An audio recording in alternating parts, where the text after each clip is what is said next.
Hey guys, I'm here with another video, and I wanted to share with you one of the stories and the real true stories and experiences that I have experienced in real life um, as far as the narcissistic abuse goes. So a few years ago, which actually it started in 2018, it goes back to that time. I started and this has to do with the work situation. So I started experiencing a pretty and dealing with a pretty toxic work environment. Okay, and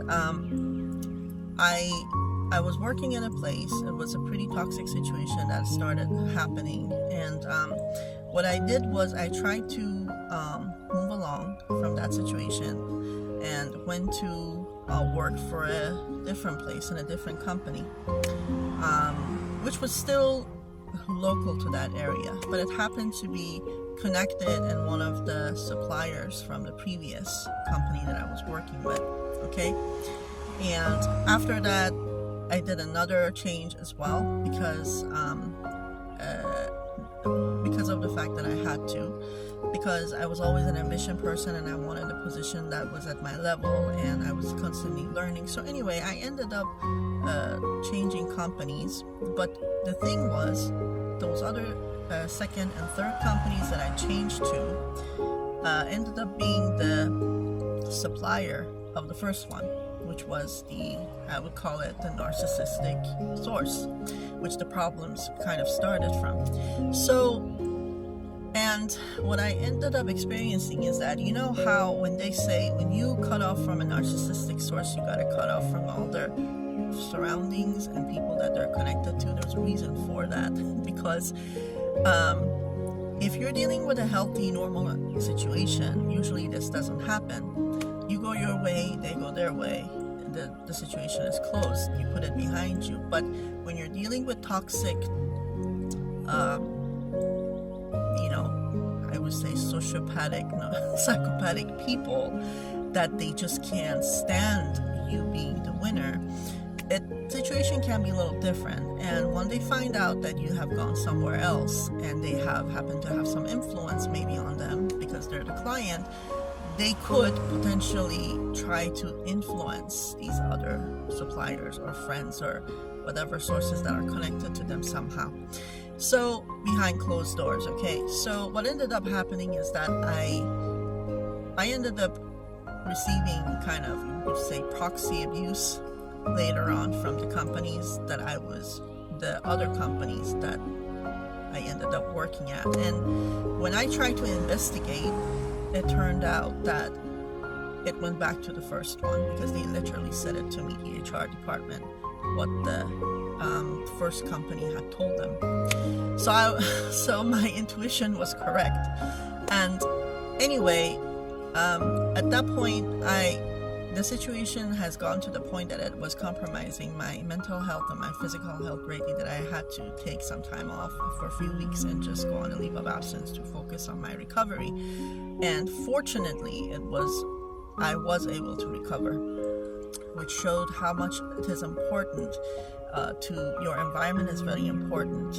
When you are surrounded with people who are disrespecting you, with a toxic environment, it can, no matter how positive you are, and I was fighting to the last ounce of my energy that I had still, and I would consider myself a pretty tough, strong person because I had developed the thick skin. But still, when you're constantly dealing with abuse, and because these people, as Dr. Ramani said in one of her talks, narcissists don't stop, they reload. They're relentless in their abuse. Okay, so anyway, I ended up removing myself. I had to choose my life over that position and that job, and I walked away from it.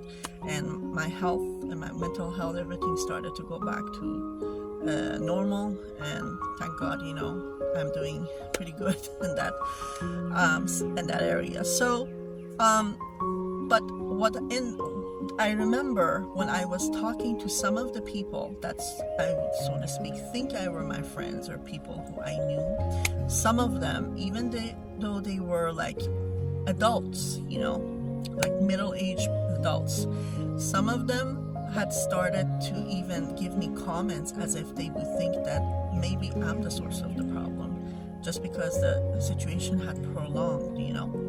When you're dealing with covert narcissistic abuse, because it's so hidden and it's so sneaky, this is what can happen. Like your family members or people around you that you thought they were your friends and you could open up to them, they might even start saying things like, hey, well, how come this is still happening? You know, how come you changed from that company to this company and this is still happening? Like, maybe you should take a look into yourself and reflect on yourself.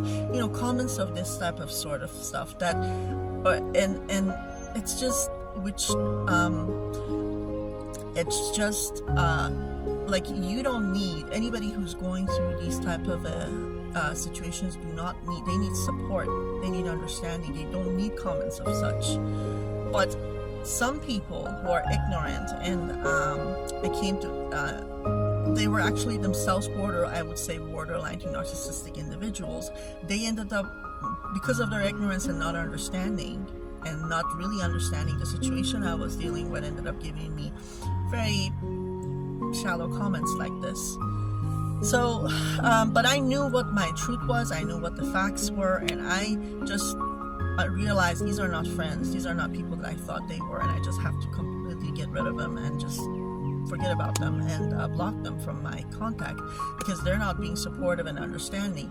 So anyway, but I wanted you to know, and the message of my video is that if you're dealing with a narcissistic, abusive, toxic relationship, understand that there is a reason why they say go no contact from the narcissist and the people around them, because those narcissistic, psychopathic people, they will go and influence people if they can, if they're friends, their partners, and if they can do these things behind closed doors and